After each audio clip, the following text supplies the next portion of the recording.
ora abbiamo in linea via Zoom su internet la prima ospite di oggi, Lisa Portolan, Dr. Lisa Portolan, che è esperta nei social media, tra l'altro, o come vengono usati per il mercato degli incontri, non so nemmeno come si dice in italiano, dating apps, che ho incontrato vedendola in televisione su un programma di SBS Insights parecchi mesi fa, parlando appunto di questo, sto per dire il problema, questo modo di agire, che poi se sia positivo o negativo, magari ci sarà lei a spiegarci, e tra l'altro lei aveva fatto il suo dottorato di ricerca proprio in questo tema, quindi ha una conoscenza molto approfondita e fa tante altre cose e ce le spiegherà lei ora con tempo. Buon pomeriggio Lisa, come va?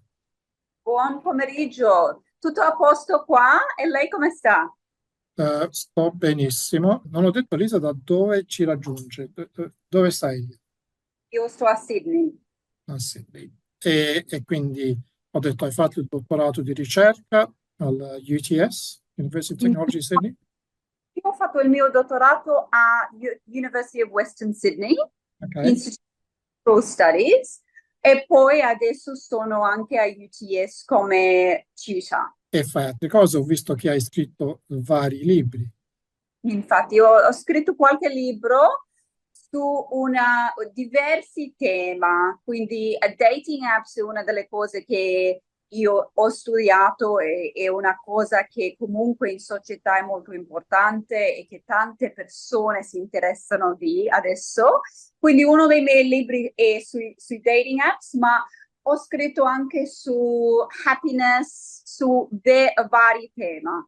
Sì, libri e dating apps e ricordiamo che proprio in questi giorni, credo ieri, è stata approvata la legge qui nel Parlamento australiano per regolamentare l'uso dei cellulari e dei social media per gli adolescenti. Magari parliamo anche un po' di quello fra qualche istante. Tell us about dating apps. Okay, let's start with your PhD. Yes, sure. So my PhD is on dating apps and intimacy, and I did the majority of my research 20, and I really looked at how dating apps change the way that we relate as people.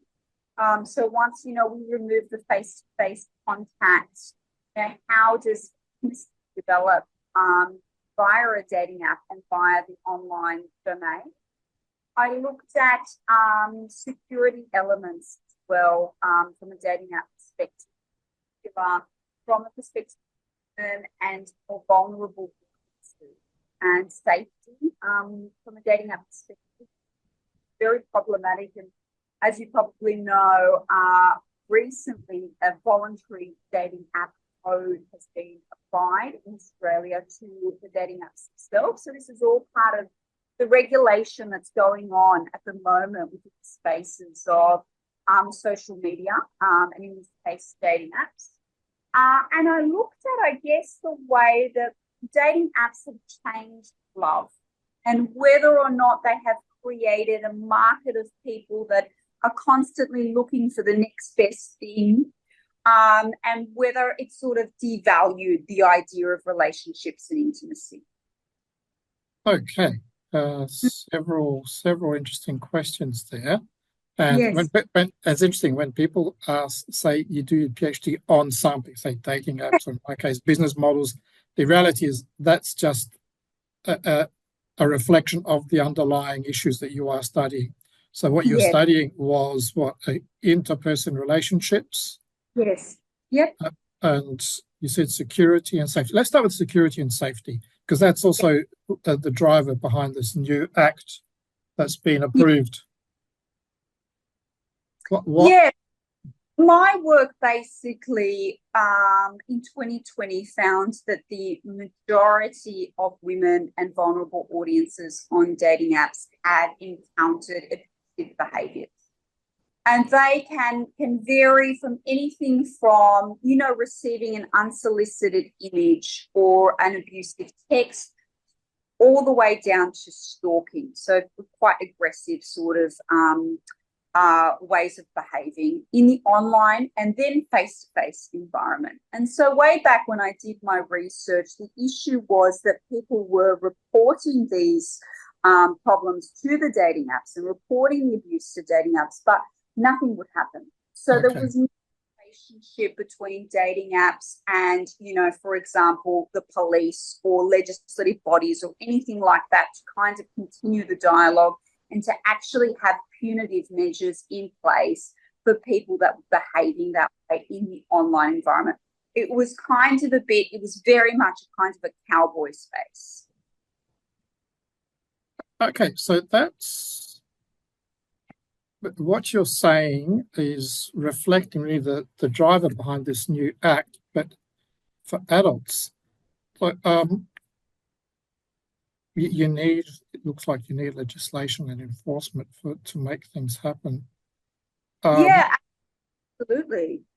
Yeah. And I think, with dating apps, for example, there is currently a voluntary code in place between, the majority of dating apps that operate in Australia and the largest dating apps like Tinder and Bumble and Hinge, etc.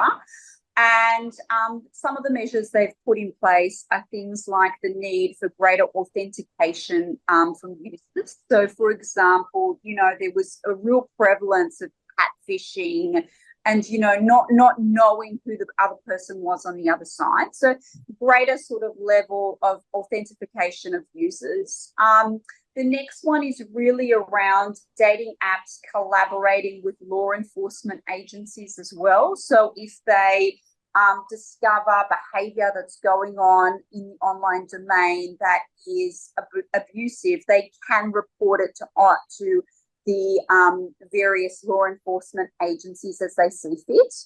And they can also de-platform users who have been abusive. So, for example, if you're using Tinder and you've sent abusive messages or texts or whatever it might be, they can remove you from the Tinder app. And a lot of these dating apps are part of broader conglomerates. So Tinder and Hinge are actually together under Match, the broader agency. So if you're removed from Tinder, you'll also be removed from Hinge and you'll be removed from multiple other dating apps at the same time. So there is, the dating apps have moved forward across the years and have certainly put measures in place to make users safer. Okay, so that suggests it is possible to make improvements. So this debate around the new law that's been passed for teenagers has I guess causes a lot of deep feelings, people who are worried about the security that you're talking about, vulnerability, and others who say, well, you can't really enforce it. How are you going to stop teenagers from getting on social media? Good luck with that. So it is possible to do something. It's probably not going to be 100% effective, but some improvements can be had.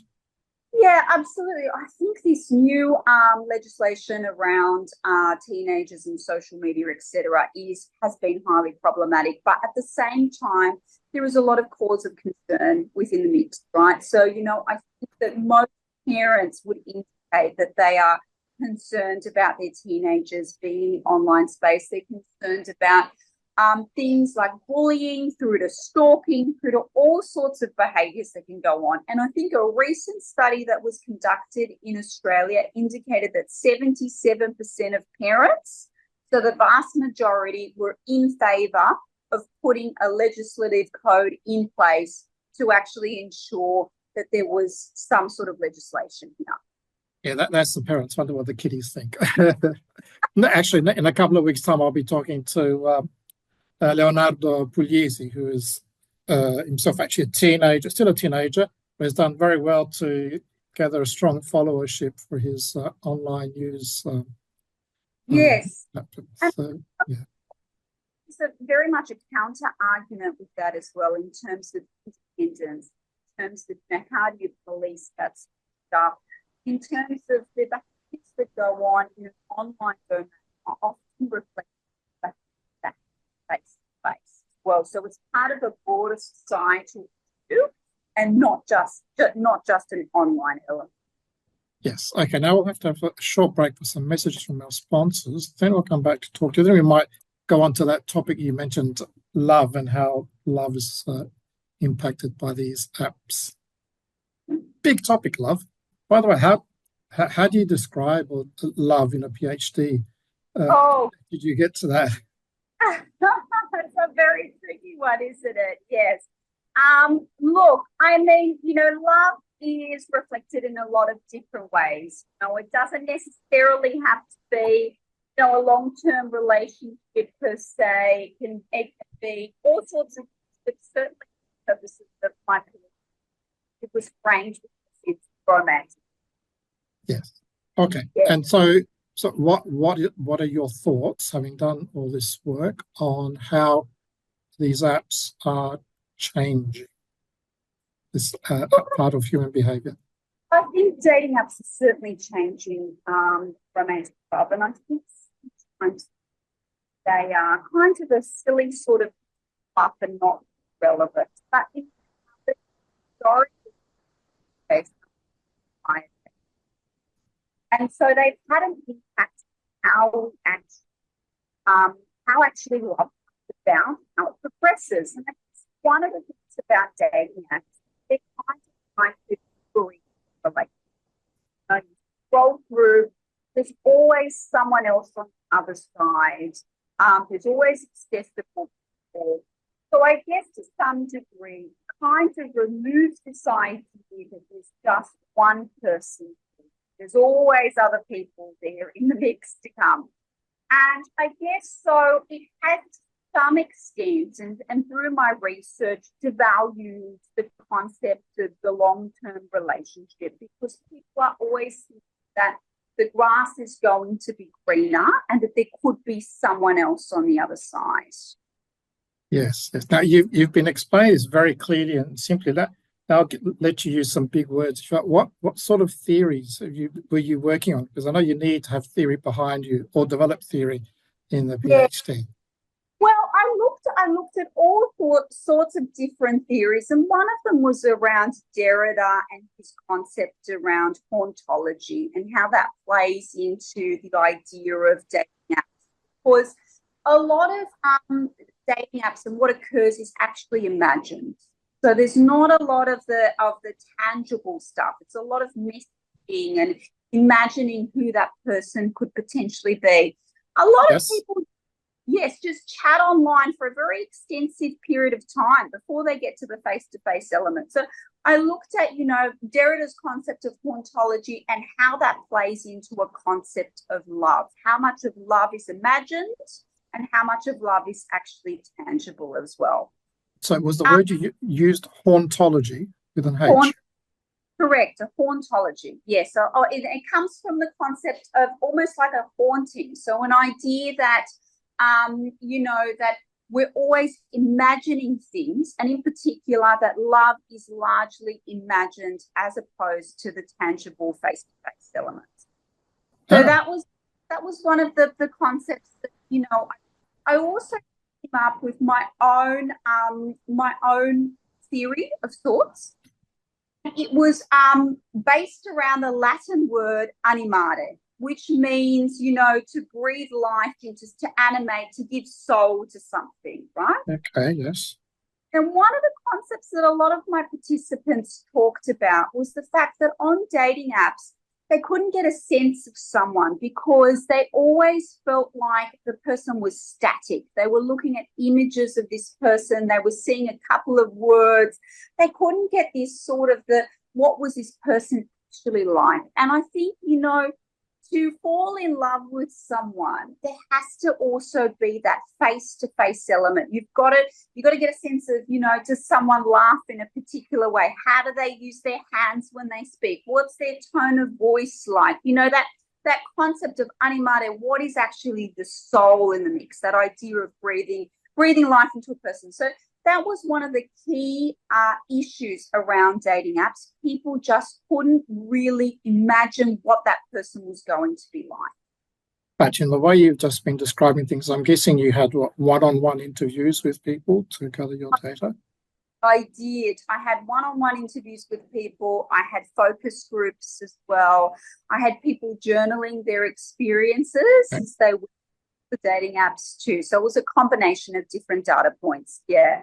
Good, good. Ok, very interesting. And now, allora, da come hai parlato all'inizio, capisco già il cognome Portolan, sembra molto italiano, forse del nord-est d'Italia. E allora, spiegaci un po', Lisa,